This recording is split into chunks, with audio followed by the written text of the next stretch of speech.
Hello, ladies and gentlemen. Today I'm going to be teaching you how to make a contract in the United Kingdom.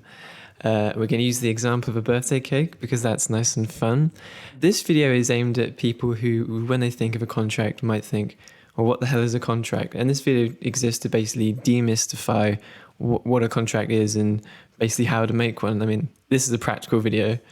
So before we jump in, first things that we should be aware of, there are certain types of contract this won't apply to. Some of the common examples might be contracts for sailing or leasing land, of employment, maybe less commonly gambling. I don't know, I just thought I'd throw it in there. That's all I could think of on the top of my head. So yeah, this won't apply to those videos have extra rules.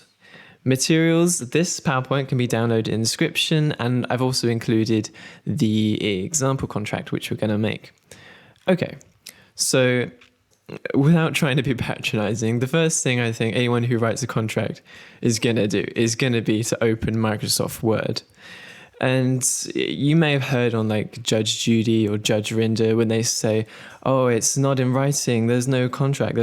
Well, it's not technically true because you can have a verbal contract, but being in writing, it's just so much easier to prove that there was a contract and what the terms of the contract were. So get it in writing, basically, is the first step.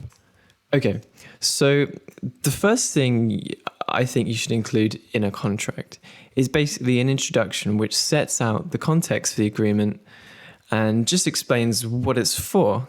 An introduction is going to be the first thing you read, so it's going to help you understand the whole contract itself, especially when you've got those complicated terms. You might think, oh, what is this contract even for? Well, if you say it in the introduction, it's obvious, isn't it? So the first thing you're going to want to do, obviously, is state that it is a contract.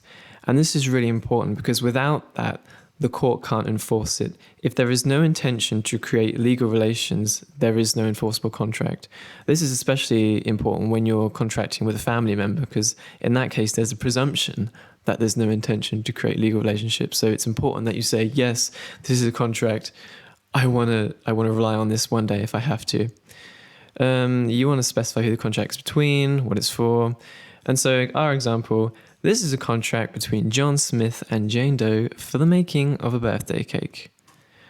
So what do we actually include in the main body of our contract?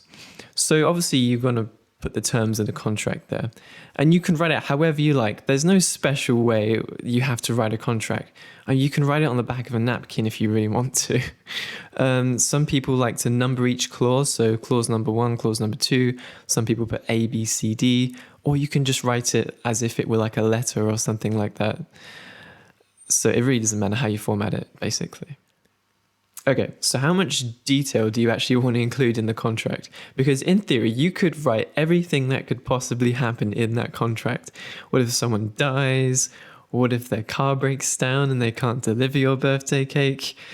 You could provide for everything, but in reality, you want to be realistic. Don't waste your time and just talk about the stuff that's actually going to happen. So we know we need to include terms, but how do we decide what the terms should be? I've created a little useful rule of 4, which I think is helpful when deciding what you need to state in the contract. So you want to think of who, what, when, and how. Who's going to do it? What will they do? When will they do it? And how do you want them to do it?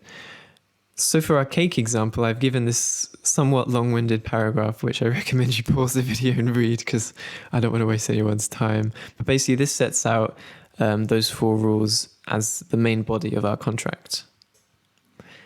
Now, if a term is really, really important to you, like I need this thing to happen and I don't want it to be broken, then you might want to include what could be known as a what if. So if somebody doesn't do the thing you want them to do, what happens then? And you can put whatever you want. So in our example, we have, if Jane doesn't wear a pink birthday hat while delivering the cake, then the contract is void and Jane must give us all of our money back because this is our birthday and it's going to be special. So she's got to put some effort in. That's what we want her to do. And if she doesn't do that, then we're going to get our money back. So aside from that, I've listed some more things you might want to mention. So the addresses, this is actually quite important. I didn't put this in the example contract, but I think this is probably one of the most important things because if you don't know their address, how are you going to sue them? At least that's the way I see it. Unless you see them in person every day, you're not going to be able to give them the legal documents if you don't know where they live. So you need their address. Delivery, who's going to pay for delivery? What happens if it's late?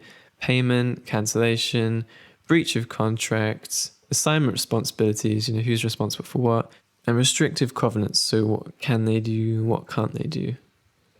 When we make our contract, we really, really want to avoid ambiguous language. And lawyers love ambiguous language because that's how they get away with stuff. They take a word and they say, oh, it doesn't actually mean that. It means something else. And sometimes the judge agrees with them. And that's basically how law works.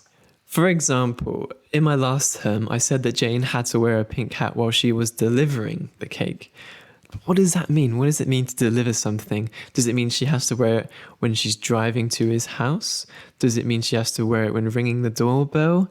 We can be clearer and get rid of some of this ambiguity. So in our example, I changed it to say, if Jane does not wear a pink birthday hat whilst delivering the cake, then the contract is void, blah, blah, blah. Whilst delivering means while she is within 100 meters of John's house. So we know for sure that while she's within 100 meters, she has to wear that hat. Obviously, you want a contract to be signed.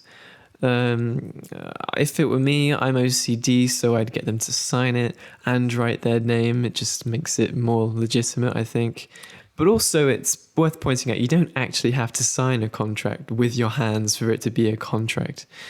You can make a contract over email, for example, and obviously you can't sign something over email, except maybe typing your name, but I don't think that's very impressive.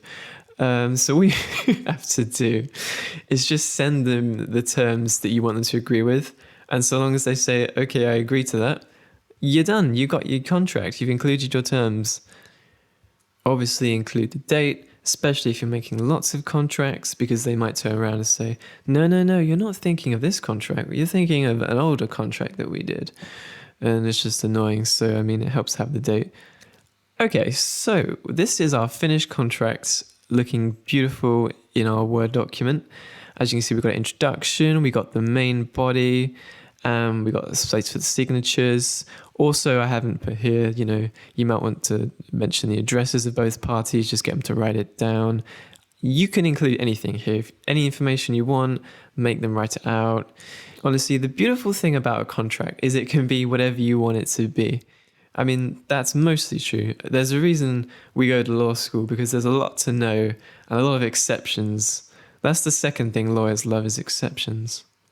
One final note on commercial contracts. If you're a trader or a business and you're selling to consumers, so like members of the public, you do actually have extra stuff you need to do when making contracts.